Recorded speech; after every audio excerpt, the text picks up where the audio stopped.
Hello, I'm Richard Hunter, Head of Markets, and welcome to our look ahead for the week commencing the 10th of November.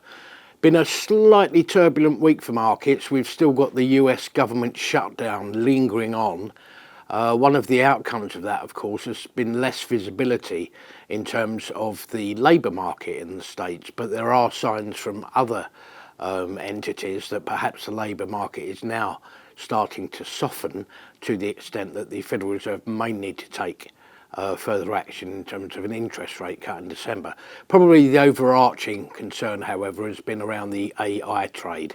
Not just in terms of the punchy valuations which have arisen as a result of this particular bull market, but also whether the hundreds of billions of dollars of investment so far will prove to be a good investment. The Nasdaq, for example, is down by almost 3%. As we speak today on the Friday. That being said, in the year to date, the main indices do remain in rude health despite this latest wobble. Dow Jones is up by 10.3%, the S&P 500 by 14.2%, the Nasdaq by 19.4%, and in the UK, the FTSE 100 is up by 18.5%. Turning to next week, we've got some half-year numbers from Vodafone, in the middle of a turnaround plan, which as much as anything has involved the company slimming down partially to ease some of its debt burden. So while the shares are up by 20% over the last year, over the last 3 years, they're down by 17%. So it's clearly still some way to go.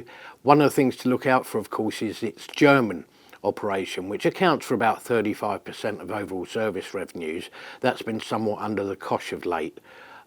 In terms of the UK, let's see how the customer numbers are doing now that the merger with 3 UK is now complete. And underneath all of that, of course, shareholders are to some extent being paid to wait with a dividend yield of 4.6% and an ongoing buyback programme in place. Also half-year numbers from Burberry, very similar story. Their transformation is entitled Burberry First. Shares are up by 44% over the last year. Again, if you take a 3-year view, shares are down by 40%, so there is still some way to recover.